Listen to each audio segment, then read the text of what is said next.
শনিবার প্রথম টেস্টের দ্বিতীয় দিনে ১৭ রান করেছেন ঋষভ পান্থ। নিয়ন্ত্রিত ইনিংস খেলে ইংরেজ বোলারদের চাপে ফেলে দেন তিনি। ১৭ রানের নিরিখে পেরিয়ে গিয়েছেন মহেন্দ্র সিং ধোনিকেও। সেই ধোনির থেকে পান্থকে বড় উইকেট রক্ষক বললেন সঞ্জয় মঞ্জরেকর। টেস্ট ফরম্যাটে ধোনিকে পান্থ ছাপিয়ে গিয়েছে বললে মনে করেন তিনি। জি হটস্টারে মঞ্জরেকর বলেন, আমি ১৭ রান দেখতে ভালোবাসি। কেউ ১৭ রান করলে আগে দেখি সে কোথায় ১৭ রান করছে।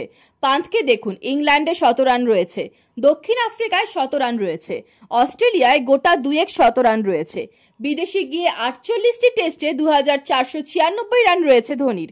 ১৮টি অর্ধশতরান এবং একটি শতরান রয়েছে।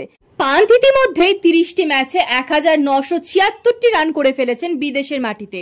গড় ধোনির থেকে ভালো, সেটি মনে করিয়েই মঞ্জরেকর বলছেন, আপনারা একবার ধোনির ১০০ রানগুলির দিকে দেখুন।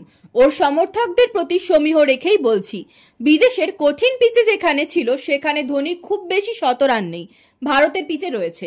টেস্ট ক্রিকেটে পান্থ ইতিমধ্যেই এগিয়ে গিয়েছে ধোনির থেকে।